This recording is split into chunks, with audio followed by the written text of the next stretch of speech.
Welcome to the Become the Best You podcast, where we discuss everything personal development and listen to real life relatable stories from individuals that are on a mission to become their best self.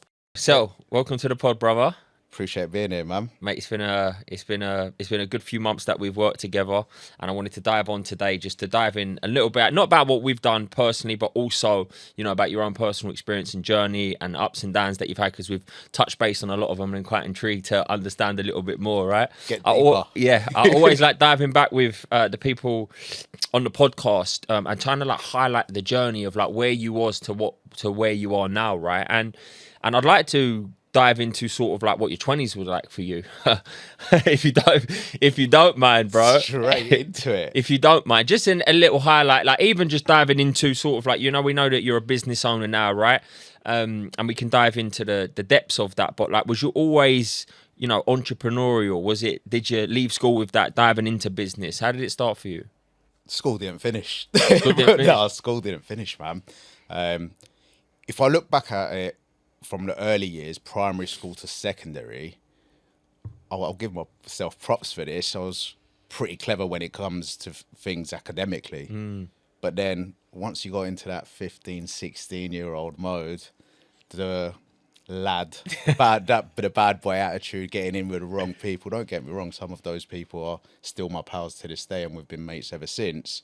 But I got to college, didn't like it, got kicked out of the first college. Went to a second one, and that didn't turn out well either. And I was just up to no good, in all truth. It sort of went downhill during that period. Got in with the wrong crowds, getting up to all sorts of shit, essentially. And there was a couple of turning points, actually, and I always look back at this as part of my journey. So those turning points for me, at the age of 17, I was stabbed. Stabbed in the neck and pretty much left for dead. A week later, I had a big car accident. And then a week later, from the stab in the neck. And then my old man and my mum was like, "You're off to Cyprus." So sent me to Cyprus with my grandparents. And that was a sort of turning point for me. Spent a bit of time over in Cyprus. And then I ended up doing the army over there. Okay. Did the army for a couple of months. Given that I was a British citizen, I didn't have to do the whole journey. So I'd done a couple of months over there. And then that was a turning point where spending a lot of time with my grandfather, who was a good role model for me throughout my entire life, put me back on track, really. And then I got back, got into working, got into a couple of apprenticeships, etc. And that's where it changed. What do you feel like the army give you? Discipline. It was the waking up early, because I still went in with a not so good attitude into the army. And where was that at? How old was you when that was going on? So 17, 18, it was probably around 18 years old. I went to the army over in Cyprus. Not front line or anything. It was just on the basis. There was no war going on, etc. You're just on the basis over in Cyprus. And that taught me a lot of discipline, man. Cleaning up after myself, doing my bed first thing in the morning, waking up at 5 o'clock, sleeping early, and actually communicating with people and listening to some rules. Yeah. I was an absolute hothead. Yeah, and hothead, but also did you feel like you just knew everything and it was your way or the highway, the same thing? The attitude was all wrong. Yeah. At that point. I was still learning about myself. Well, mate, it's funny what you done there, because I'd done the similar kind of thing at 26 or 27. The first thing that gave me that was basically Muay Thai. So that discipline, that the structure, and also listening to someone. So I had Master Vinny, he was the Muay Thai teacher, but I was almost a bit scared to go to these sessions, because outside of that ring, I was just like, fucking who wants it? Who is it? But when I was going there, like, it was just like, sort of shut up, listen, respect, don't say anything. And I believe that discipline give me it was the right trait that helped me develop outside of that ring too. You know what I mean? It gave me respect, it gave me structure, it gave me discipline, and actually listening and putting your ego aside a little bit. And it sounds like you had that same experience at a lot at younger age. Throughout army, I got a slap. You got a slap? Yeah. A sergeant gave me a slap one night. It must have kicked off. As I said, still a hothead. It must have kicked off one night, and I had a bit of an altercation with one of the other guys, and I just went off when we should have all been in bed at a certain point. I came back and he was waiting for me. Hmm. He just grabbed a hold of me, just taught me what time it But was. you know, but that's the same thing. And that stayed with me, man. Yeah, but that's the same thing. Even with Muay Thai, I didn't get like, you know, someone actual physically slapped me because I'd done something naughty. But what I did get was humbling in the ring. Like, if I got in some sparring, I remember I was sparring some kid. He was a kid. He was a lot younger than me, and he just kicked me in the head. And I was like, oh, fucking hell. He just beat me up. And I'm thinking I'm out there like, I'm the man. You know what I mean? And it kind of woke me up a little bit, and it just makes your ego go, woof, All the way because down. you think you're up there and there's someone better than you.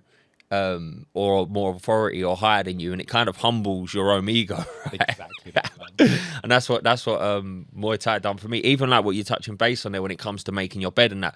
A lot of people kind of put all of these things down because they don't seem like much, but when you haven't got much discipline, you haven't got much structure, all of these little things make a massive impact. You know what I mean? Like I see a lot of successful people talking about, I'm a millionaire, I've not made my bed.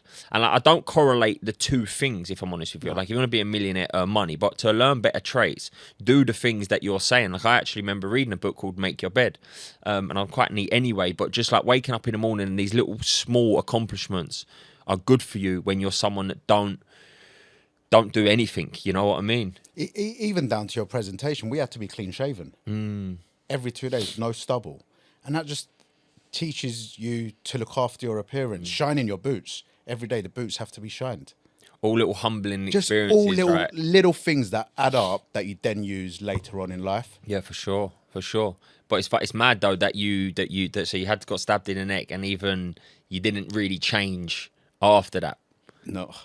For a little while. For a little while, yeah. Yeah. It was then that I then started thinking that I've got to change my life here. I've been given another opportunity because it was a millimetre away from a jugular. That's crazy. And then, look, there was hope.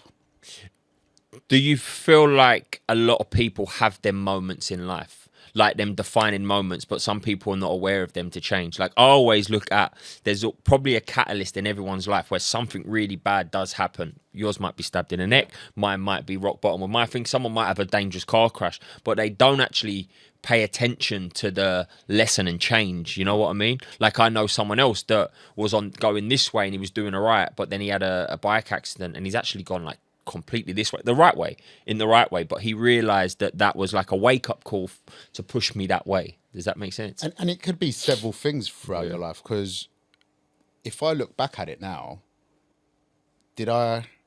was I as bad and as much as a hothead that was back then to after the army?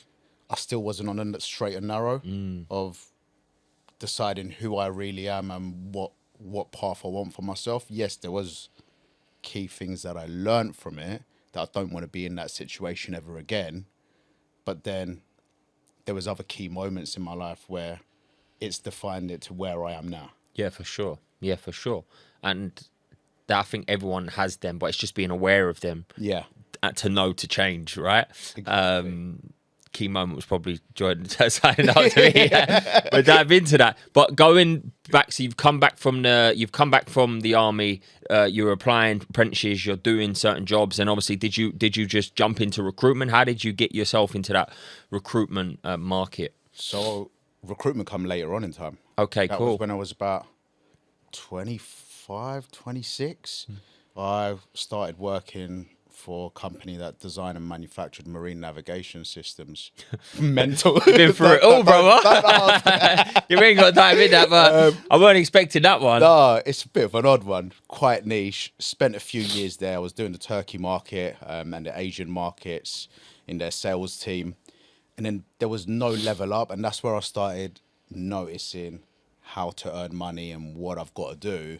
I spent a bit of time over in Istanbul. I moved abroad during that period to get more experience, where I was running another office, and that was the key turning point for me in terms of coming back. I remember sitting in the office and I was like, look, I can't spend my entire life here. And that was just when I actually met my missus. And she's back in the UK. She's like, listen, I'm not moving to Istanbul. There's no chance. And I was like, so that only lasted for about 9-10 months.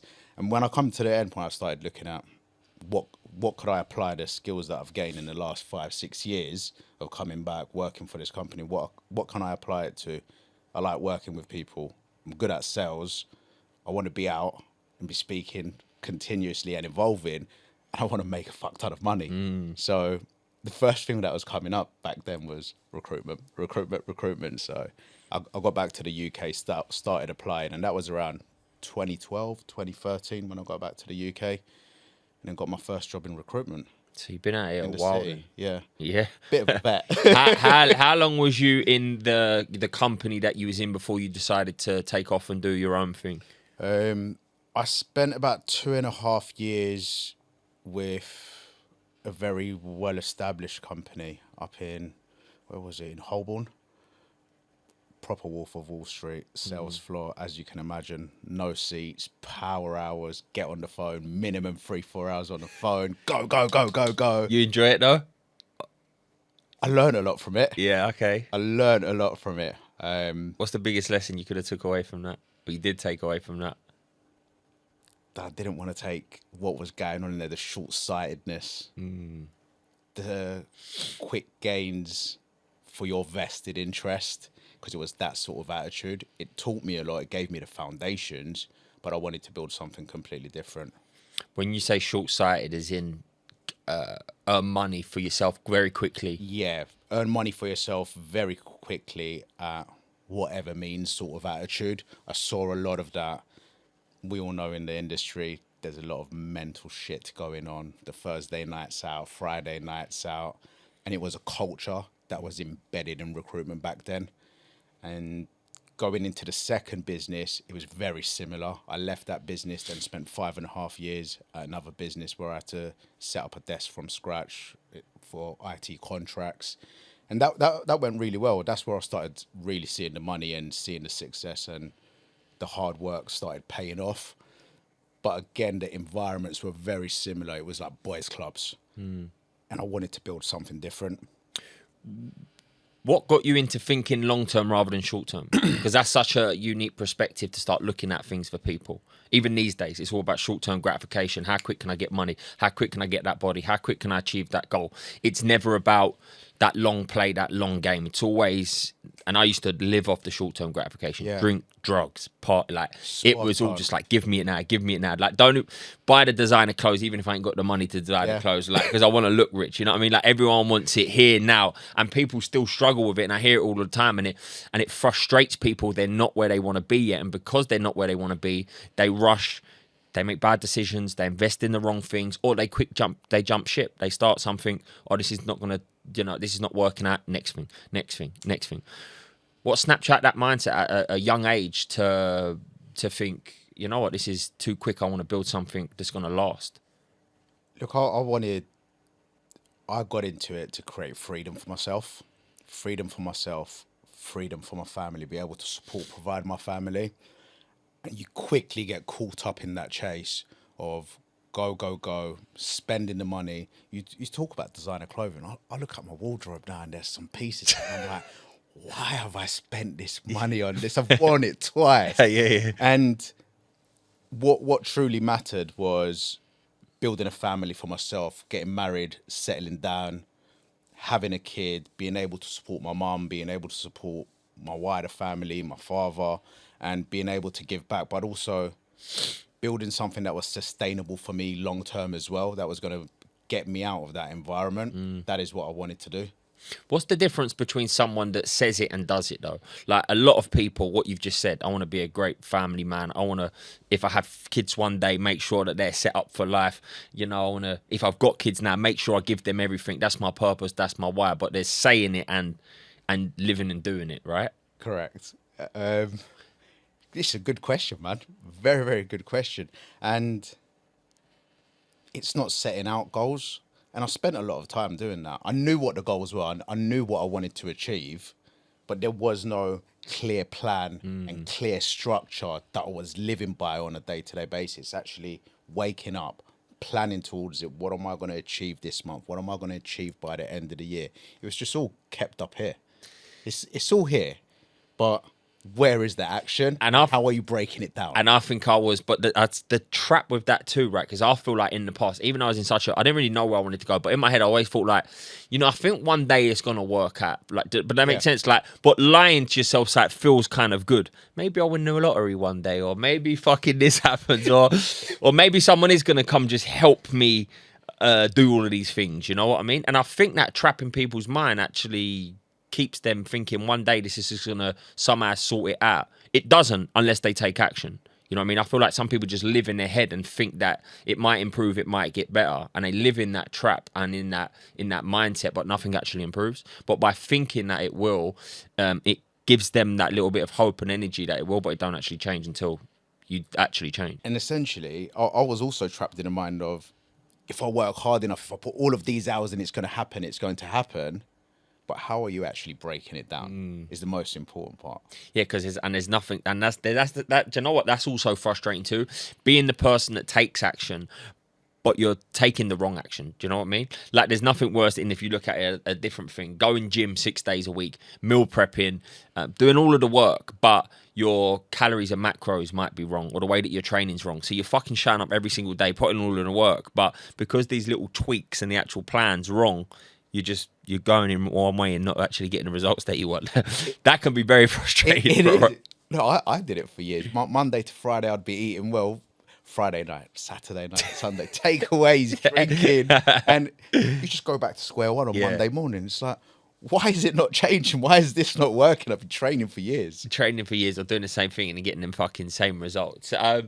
That company you left and then you started up on your own, right? That was the start of you building something special for yourself. After you left that company, did you then start something for yourself? You said you was at somewhere for 5.5 years. Then did you dive in and create your own company? That's it.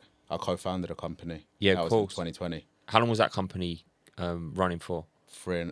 It was 3.5 years till I sold and exited. You sold and exit. Yeah. Mind diving into what went happen in that company as well? Like, why did you jump ship? Was you have success in that company?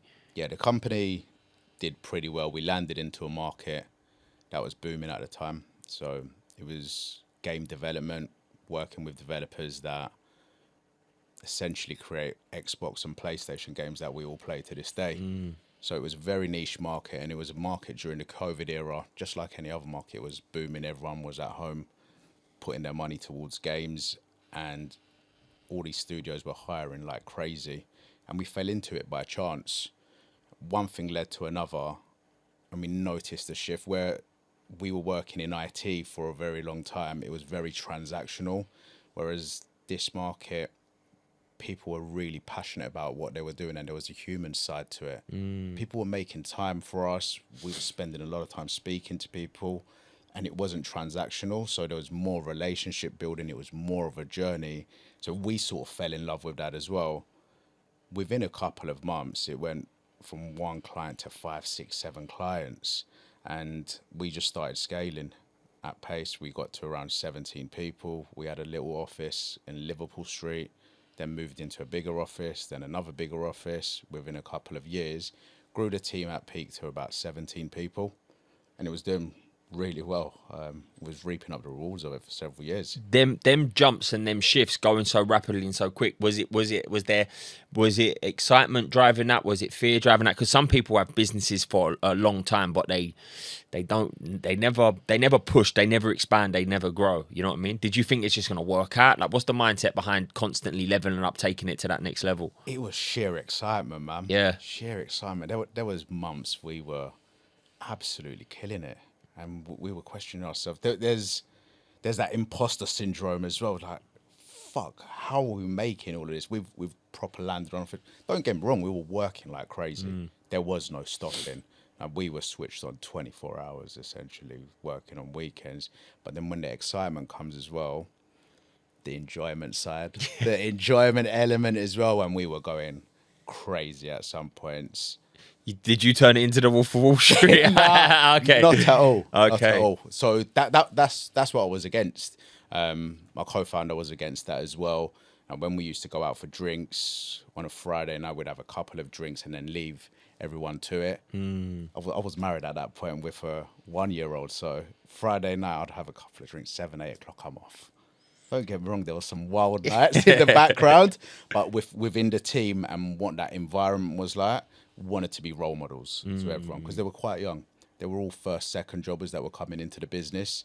So we wanted to set the right example. Do you think a lot of people go wrong with that and like get too immersed into what the employees are doing essentially? Because I've seen a lot of people get too involved, I think, with what's actually going on in the company, and they kind of show too much. So then separating that's a leader from a friend kind of relationship is a hard thing to do. You know what I mean? Really hard. Don't get me wrong. There may be a couple of people within that business you can get close to. Yeah. But there has to be that boundary. And if you let your guard down in front of 15 people, you're absolutely shit-faced in front of them, getting up to no good, then what sort of leader are you? And then how are you respected as well? Yeah, it's like they know too much about you. Yeah, They've know seen too much about you. Yeah, for sure. For sure. And then the business, you started to scale, you started to grow. Then obviously you've exited the business, right? In terms of you exiting and going into a different business, what was that transition like for yourself? In terms of wanting to leave? Wanting to leave? Yeah. Yeah, so is it a case that you wanted to leave and start your own thing and move on and progress? Just weren't working out. We were on complete different paths coming into year 3. Our mind frame was completely different. What we wanted out of life was completely different, and there was just a breakdown in communication. It just wasn't working out for several reasons. What I wanted to do, what he wanted to do was just worlds apart, and it went back and forth for a very long time. In the pit of my stomach, I was like, this isn't where I want to be. I always had that thought, this isn't right, this isn't right. It's going against my morals and what I want, what I stand for. And that went on for a while. I was unhappy for a little while. And then that relationship completely broke down towards, what was it, September, complete breakdown. There was a ton of stuff going on, which I won't dive into the details of. But in September, I just said, look, that's it. And then the back and forth started of, how am I exiting this business? What is my future going to look like? Am I exiting this business? Is he exiting this business? Do we shut the whole thing down? There's a lot of people in here. Where do we go from here? And that's the part where I spiraled out of control. Yeah. Was it hard to step away from it, knowing that you said you was passionate about it, you enjoyed it, you loved it, and you was like pushing it up, and this is like something that you essentially wanted to do for a little while because you was in old businesses and they weren't really building that culture, that environment that you wanted, and then you finally got your hands on it and you started to build it. It almost seems like a little bit like your baby. Do you know what I mean? Yeah, and you're very passionate about it. Was it hard to take a step away from it? It's probably one of the hardest decisions it is the hardest decision I've made from a career perspective, 100%, and something that's stable, something that is established, to come to terms with walking away from that after 3.5 years. And the market was slightly starting to go through a transition as well. I've got a mortgage to pay, I've got a little one. My wife wasn't working at the time, so then the questions started popping into your head, the doubt starts coming into your head, and the unknown drives you crazy. And it weren't a clean exit, man. It weren't a clean exit whatsoever. There was a lot of back and forth, and when that relationship completely broke down, I was driving myself insane for those months until that final decision was made. Lots of back and forth. It was like a tennis match. But you come out of it, right? And then you said spiral. What does spiraling look like for you? Spiraling out of control. There was nights I was drinking myself to sleep, man. I'd come home, I've had a couple of glasses of whiskey. Whiskey was the thing for me back then. I was having a couple of glasses of whiskey, but then I weren't present. I lost being present, and my relationship was taking a hit on it as well. My marriage was taking a complete hit, and my wife, I mentioned this on Hishem's pod when I was having a conversation with him. One of those slap in the face nights where when my wife looked me in the face and she was like, you hate what you're doing at the moment. You're no longer here. You're not present in the house. You've got to do something about this and just roll with it. And that was a bit of a wake-up moment. I knew I had to exit. And then when my solicitor said to me, look, you know what the right thing to do is, you've got to walk away and you'll come back bigger and better. So Powerful words to hear, right? Did you then dive in and create your own business off the off and start your own thing? Did it take a little while to, you know, come to terms with what's happened before moving on, or was you like, fuck this, I'm in, I need to go again? Like, it was December. I left on the day of the Christmas party. Went into the office, cleared my shit. And I was Merry like, Christmas. Merry Christmas, I'm out. But then I had to sort a couple of things out personally, and then I took about 2.5, 3 months off. But in the background, I was planning all along. I was planning what I was going to do. I knew I was going to set up again.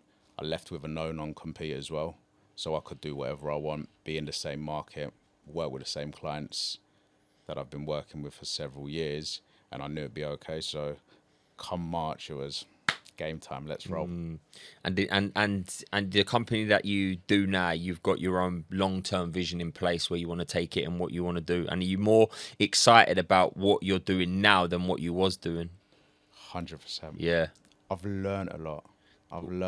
What's the biggest lessons that you could take away from the what are the biggest lessons that you learned from being in that old business? Because why I love the lessons is because some people would have come out of that what's happened and like, I am never going there again. You know what I mean? I'm gonna go get some comfort. I'm gonna get myself a job. I'm just gonna do the recruiting, and I'm not even gonna step into building my own business or go in there again. Because failure for some people, I mentioned this the other day, there's a difference between being a failure and just failing. Do you know what I mean? Failing for me is just like, it didn't work out.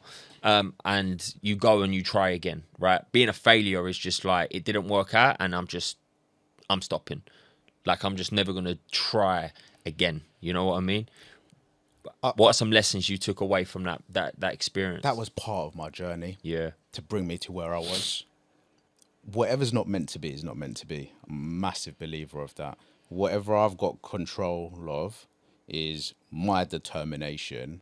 And if there's one thing I could say about myself, and I live by, is my determination and mindset. If I've put my mind to doing something, I'm going to go out there and go get it, no matter what costs, ethically, of course.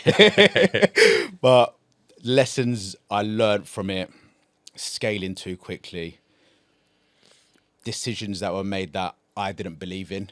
So I need to be 100% firm on that. And if I don't agree with something, don't roll with it whatsoever. The scaling too quickly as well got out of control. What's the problems that causes? When times get hard, what do? Your overheads are massive. You cut people off. No, you can't just cut people off. It's their livelihoods. These people have got lives as well. So it's actually planning and putting a strategy into place on, where do I want this business to go? How long is it going to take me to get there? What is my exit strategy? And I've got that mapped out in my head now on how I want it to look, how big I want it to be, what I want to make, and what I want the business to stand for. Yeah. When I look back at it, the previous business, because it was doing so well, these thoughts didn't come into it. What was the scaling so quickly chasing? The success. The short term. Yeah, the short term. This is what I'm saying. So mate, money was rolling in. Yeah, and sometimes it's good to capitalize on the summer, right? But but this is what I'm saying. It kind of went against what you actually wanted to begin with. You know, you said you wanted about that long term growth, but then when you're in it, it can be hard to think like that, right? Because you just want to capitalize. And I've done it in the past, mate. When I went first online, I hired a business coach, and he was all about, scaling to 10 grand months and all this kind of stuff. And I dived in, and within 3 months, I was like earning. I was like, I've fucking made it, right? And then I'm investing even more, and I'm going more. And it was only a couple months when like I realized I didn't even have a good product, but I was trying to push it so fast, and I was going so quick into it. The legs just fell. They just fell. I got myself into loads of debt. My products weren't even good. I wasn't even a good coach. And I was like, right, I went through like 6 months of hell, and I was like, you've tried going too quick. You've been sold a dream. You've jumped on the dream. They've put a couple of strategies in to help you get to that place, but you've actually got nothing that's worth selling, that's actually going to be sustainable. That's when I took a step back and was like, right, focus on the foundations. And I always use this analogy because it's like I used to work on a building site, but whenever they was building a house or they was building a tower block, the foundations, the groundwork, and the first, like the ground floor took fucking ages. Could have took a year and a half. But then the flats used to just go poof, poof, poof, poof, poof, poof, poof. Within, you've got a skyscraper. You know, if you and this took 2 years, and this took 2 years. You know what I mean? But people don't want to put that 2 years out there because it can be very frustrating not to see results. Like you're putting all in this work, but you're getting a no return on investment on the work that you're putting in. Even when it comes to building a great body, like the best thing to do is build a great foundation first and then stack on top of it. That foundation's very hard. You know what I mean? Did you map out your foundations for this business, as you've just said? 100%, man. Look, I look at one thing as an example. I actually compared it, and I had zero presence on LinkedIn. From a marketing perspective, there was nothing in place. From an offering perspective, there was nothing in place. It was just go out there, get clients, build the relationship. But what is the end goal with that? This time round, I wanted to position the business, yes, doing recruitment, but having a complete different offering, a complete different niche, building my own brand as well, being on the floor. Like I've been to about 10, 15 conferences in the past 18 months. I'm on the floor at every single conference. I want to be sponsoring events. We sponsored our first event last week over in Brighton, which was a success. And it's just getting the name out there. Who are these people? What do they actually stand for? And what is my story as well? So if I'm looking at even LinkedIn content, I'm not the best out there, but comparing to what I posted my last year on LinkedIn to what I've posted in the last 18 months, it's mental. Like, it's worlds apart. So I wanted to build a brand, wanted to build a complete different offering for the way that I work with clients as well. Do you find it hard being a presence on LinkedIn? Do you find it hard building your own personal brand? We spoke about something. There was a mind shift moment when we were going through the course together, and it's, regardless of how hard it is, you've got that little conversation in your head that you're having. What are people going to think? Yeah. And it seems like a chore, but if you continuously look at these things as a chore, then you're never going to want to do it. The minute you shift your mind to thinking, what am I going to gain out of this? What is it going to do for me? That's when it starts becoming a whole load easier. And my intention, if I'm posting on LinkedIn, it isn't to gloat on how successful I am or come onto these podcasts to say I've done really well and I've got here. If there's someone that's 2 steps behind me and is going through a hard time or is still in that learning phase, if they get something out of that, then I'll walk away with a win. At the same time, I'm showing people the true side of me, and that's all that matters. What do you feel like you've gained from your personal brand, personally and professionally? Because I always try and highlight to everyone I work with, build a personal brand, but they don't make time for it because I think in the moment it seems like long creating content, and it's not it's also not a quick thing. It's that compounding interest over time that enables you to build authority, enables you to build trust, and everything. But that's the long play content. I always look at content as a long play. It's not instant gratification. I'm posting it. It's just like building basically your personal brand. It's building people, it's building trust, or it's building authority, things like that. What do you feel like you've gained from it personally and professionally by doing it? And also, touching on what you've just said, if you're doing it for the impressions and the likes, then don't do it. Like I said, you're building authority. You're letting people know who you are as a person. As cliche as it sounds, I wanted to work alongside you because I resonated with your story. I listened to your pod. I resonated with that. And before we got into it, I was like, I could work with this guy. And by doing so, when I've turned up at events, there's a perception of you already, even if people are not commenting or liking your stuff. And like, I've been seeing your stuff. But the other part of it is I've had clients come back and say, look, I read that story and it touched home. So there's the authority. You look like you're going somewhere. And you're trying to be a better person. You're trying to build something that actually really matters. That's what it's done for me. And when clients speak to me, they know who I really am. But they feel like they know you already, right? They know you. Yeah. Look, man, I've had clients that have said, look, I love that story with your daughter that you put up. Now, what are you doing outside of work? We know you could do the work, but who are you? Who are you? Yeah. That's Who what are people you? want to know. People want to know, who are you? You know, your ups and downs, your random rounds. They want to Correct. know everything about you. And like what you say, like I've done the same thing. I want to work with this person. I don't even know who they are, but I can see that they're consistent from the posting. I can see that they're a family man. I can see that they're living and preaching what they're talking about. Like, and I'm just like, yeah, I make my decision based off who I can see here. You know what I mean? I'd rather work with someone like that than just like there'll be no face and just get on a call with someone like I ain't got a clue, because they can just talk anything. Yeah, I've fucking done this, I've done this, I've done this. You're like, ah. You know what I mean? Whereas when you're posted, Who the fuck are you? Yeah, who are Yeah, you? Who are you? Yeah. And people, look, if you've got good intentions and you're doing something to make a positive impact, people will buy into that so much more. And I think it's helpful for also people listening is that you don't have to be, because everyone falls in this trap. Yeah, who am I to talk? You know what I mean? One of my clients struggling in the past, like, Jack, who am I to share? I'm not successful enough yet. I was like, hold on a minute. Where are you now? What have you achieved? What have you overcome? Turns out he's done loads of fucking things, and everyone suffers with this. They've done loads of things. They can't recognize that. And it's just like, who can you help that's just behind you? You haven't got to talk to, you know, my content's, I'm not trying to talk to someone that's I don't know, you know, a multi-millionaire running a massive company and think, but that might not be my message to that person. I'm trying to help the people that I know that I can help based off my own expertise and personal experience. And I think if you've got that frame of mind, you'll be more confident posting, rather than people think that they've got to go on there and act like they're, you know, a big shot or talk about stuff that they don't know. And it's not. Just stay in your lane, speak about what you know, your personal experience, and share your message based off that, and let people resonate with you. You know what I mean? Everyone's success is defined completely differently. Yeah, for sure. What does success mean to you?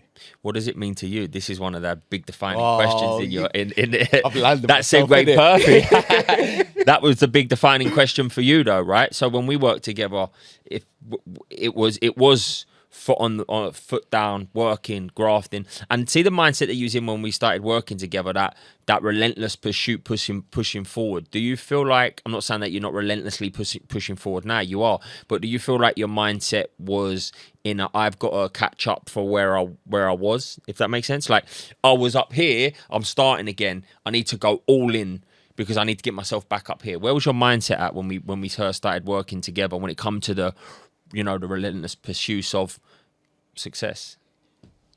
The fear was what was driving me. It was the fear. It was doubt. When I first started, and it was just go. And there's no stopping. Work all hours. And pretty quickly, I lost myself within that before we started working. I had a really good year for a startup business, and there was one of my pals were partnering up with me. I had someone working with me, and they played a massive part in that first year's success. But I come back into the year and I was like, something's missing here. Look, I had a really successful year. I've got runway for the next couple of years now, but I'm just not. I'm not satisfied. There's something missing. I'm not content within myself. So that's the part where I had to change. I was still in the mode of, I've got to get to work, I've got to work harder. And you should lose control. But by the way, I do feel like there's a necessary part in your journey and your story, not yours, mine, everyone's, where you do kind of have to, you know, you don't have to push everything aside. That's not what I'm saying.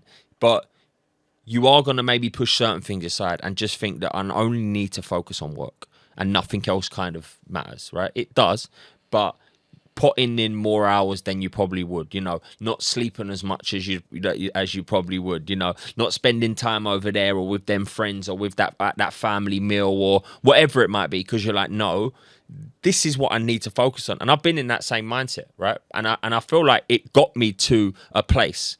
So I'm not saying that's not needed. I think it is needed. Do you know what I mean? But I also feel like there's a way of working relentlessly while being fulfilled along the journey.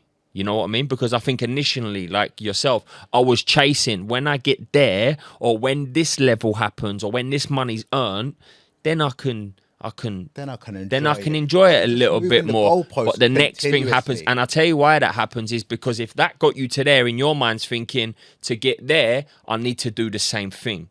But more of the same only brings the same, unfulfillment. And what took you there is not going to take you to that next level and that next place, right? So I think that grind is necessary, but you can also grind that hard just in a different way. You know what I mean? And what was the shift in mindset for you when it come to that? Because you said at the start it was, to get successful is that. What changed for you in terms of the mindset and the attitude?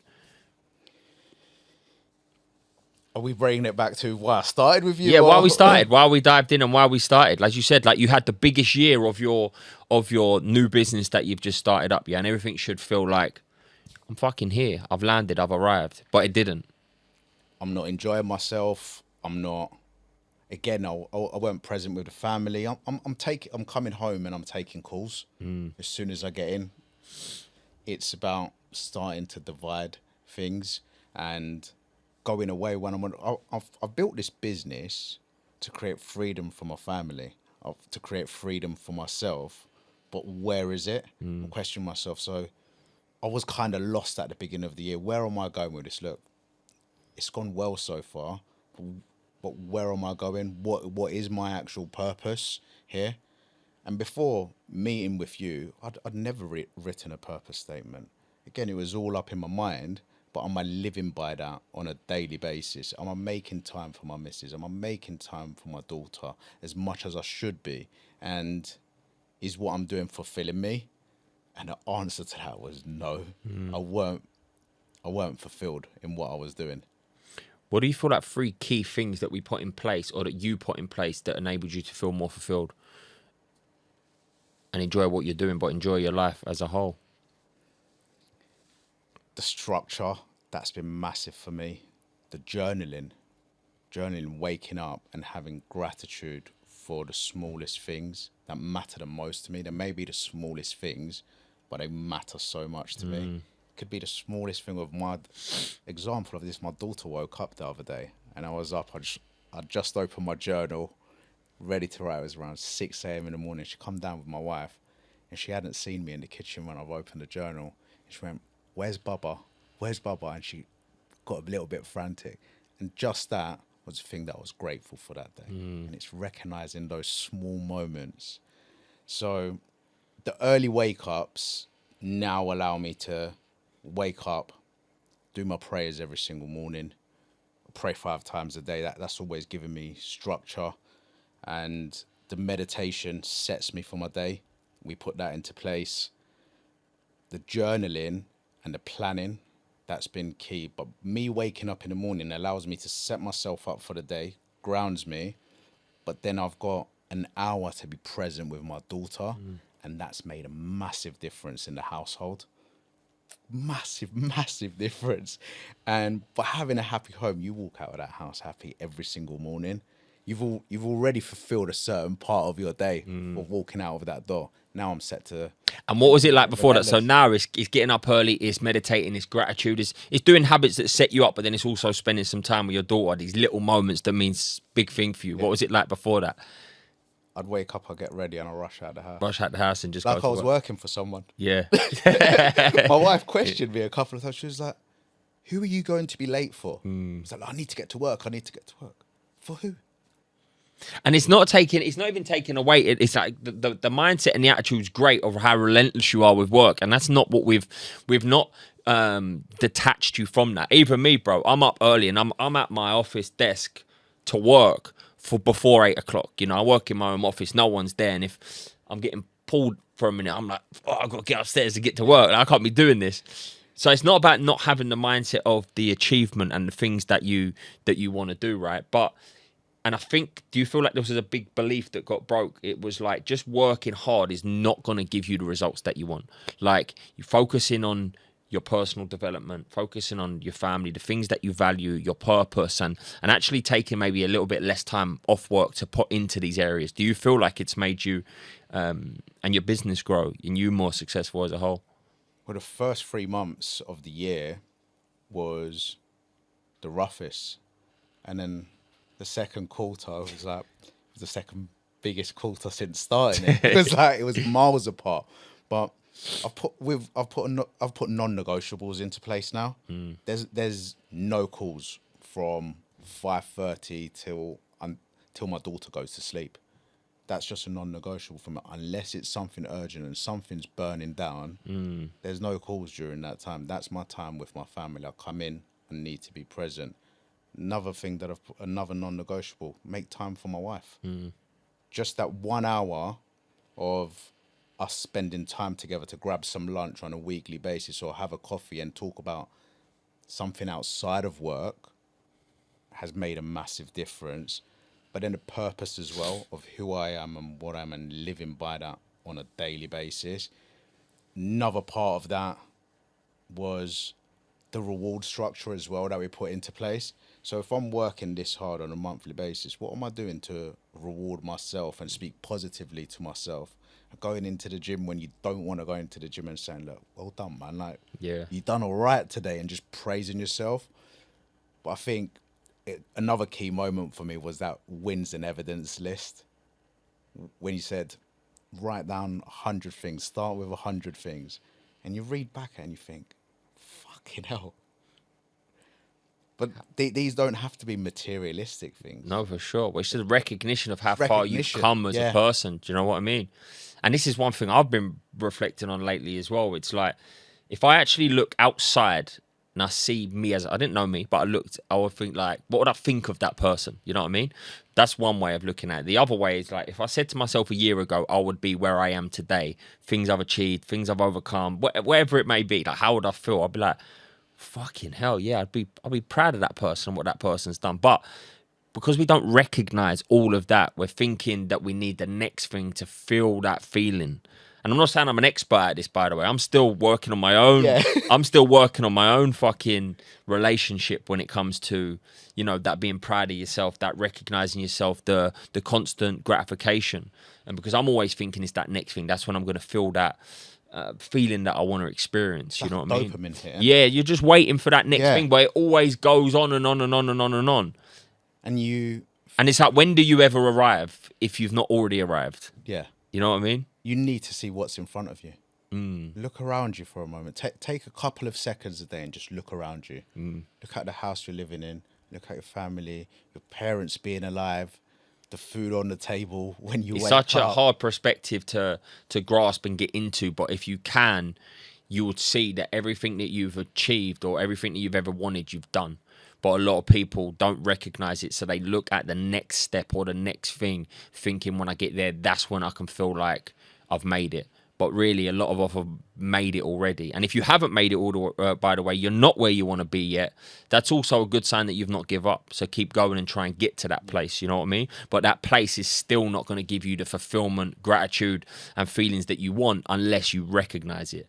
It's all about that recognition and self-appreciation when it comes to that. Going back to you taking time away from work to spend time with your daughter, to spend time with your missus, to work on yourself, do you feel like by doing that, that gives you even more energy to want to succeed even higher? They're recharge moments, aren't they? Because it's very easy burning out when we're going 100 miles an hour. You feel that you're not going to burn out.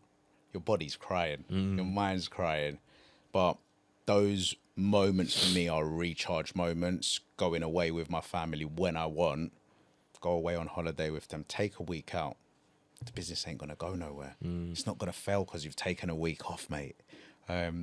You've gone out for dinner with your wife for an hour. It's not gonna burn down. Yeah. Is it a challenge for you to do them things, or was it a challenge for you to do them things? It was a challenge. It was a challenge. What is in your mind the biggest challenge or belief that that was holding you back from doing them things? Everything's urgent. Yeah. Everything's got to be done now. It doesn't have to be done now. If you structure your day well enough and have structure for the week and what you want to get out of that week, what you want to get out of that month, and continue reviewing it and block booking time for everything. That was another moment, man. The block booking time, just even with going to the gym. No, I've got too much work today. I'll go gym later. Come the end of the day, I'm not going gym. That's in my diary now. And those moments that take me away out of being relentless at work for that period of time and going to the gym for an hour and a half, I come back and I'm like, yeah, I'm ready to go now. I needed that. I needed that breather. I needed that time with my wife. I needed that time with my daughter, or speaking to my mum for 10 minutes, just making sure she's all right. Well, I think the biggest thing that people struggle with is not the fact that they've not got balance, but they've just got no structure that allows them to have some form of balance. We're not looking at balance. Like, you work more hours than you spend with your family. You work more hours than you spend on yourself, right? But the balance comes in place when it's like just putting actions into a line with what you value.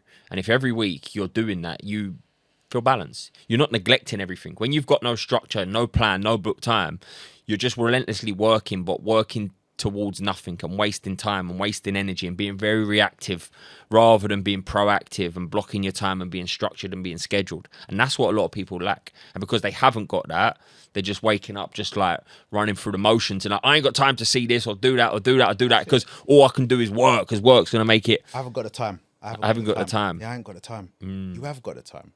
You could wake up earlier. You could divide your day.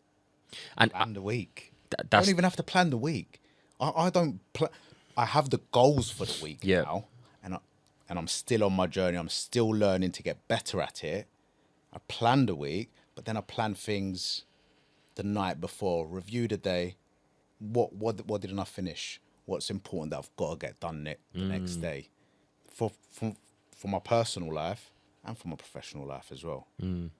Sure, and that's what a lot of people, and they're probably the couple of the key traits that I push on everyone are the habits. It's like, make sure you plan. That's why I made that journal. Make sure you plan and review. Make sure you plan and review. Make sure you plan and That's review. That's why I ordered Jack, I need them journals, bro. Life feels like it's falling apart when you ain't got one, right? You saw me. I'm so militant and structured. Like, Jack, I'm out, man. Yeah. But I know it is. I'll do these things because I know the struggles. Anything that I teach, whether that's through my coaching or what, it's because I've physically and mentally been there, and I know the challenges and stresses that come with not doing it, because I am so fixated and focused. And when I ain't got a structure and I'm just kind of being a little bit like blasé with it, I feel like that's when I start drifting. And when I start drifting, I start thinking about doing some naughty things, or I start losing track a little bit. I feel it as well. If I've not got that structure of my daily habits of going to the gym, the prayer, the meditation, just to read 10 pages every night and work on myself and to sleep early, as soon as a couple of them fall off for a day or two, it's like there's something. You don't feel yourself. You don't feel yourself. Yeah. And to be able to realise that, or within 3 to 4 months of going on that journey, I think to myself, wow, man, like, you've come a long way to thinking in that way. That this is the structure that you need to get you to where you want. What do you feel like the biggest lesson has been that you've learned about yourself this year? It was my values and who I stand for. That's been the biggest lesson for me. When you say your values, right? Some people feel like they know what they value. Like, if we think about value, everyone's like, well, I value my family. That's number one, right? But your values, what does that mean to you when we talk? You don't have to say like each individual one, but what did that bring you? And how have you managed to align yourself with your values? My values are to be empathetic, to be able to understand people. Part of my purpose is I want my family to look at me and be proud of who I am. I want to be proud of who I am. More of my values, continue being relentless, but most importantly for me was to be present at every moment, present in my family's life, present within myself. That's the purpose and the values were massive for me, man. What do you feel like is the biggest belief that you broke this year? Oh, tough one. Biggest belief, that it doesn't have to happen overnight, and it's the self-doubt as well. I've not felt moments, don't get me wrong, there are off days that I have, but being able to control my mind and those feelings as well has been one of the biggest takeaways. Because when those thoughts are creeping in, I'm finding myself not giving energy to it and saying, look, this is just your mind. This is just your mind. Explain that for me. Dive in. It was that deep moment when you said to me, you are your spirit, essentially. you've got your mind, and it's in two parts. And these are the beliefs that you've built over the years, and they're the ones that are constantly dragging you down. And then you've got the present moment of everything that's happening, everything that's driving you. It's being able to control all of those thoughts. That was a light bulb moment for me. Do you remember when we were talking? I was like, fuck. When you explain it like this, never thought about it. Because I think that's what everyone's running on, right? Everyone's running on these past beliefs that they held about themselves, whether they've come from childhood, past experience, whatever it might be, traumas, everything can. And then beliefs are creating thoughts of, you've got to do it this way. This is how it's done. You have to stay. If you take that time off, you're a failure. If you take that, the business is not going to take too long. You can't go to the gym because the business needs more time of you. You can't see your, family this week because if you don't, you're working so hard because one day when you get to this place, you're going to have the freedom and luxury to take the time off of the family. Doing it all for them. I feel like that was one of the biggest things and shifts that we made with you, and the beliefs that we broke away was, and I've suffered with this one. I think this is a big one for everyone, is one day when I've got the money, I'm going to have the time.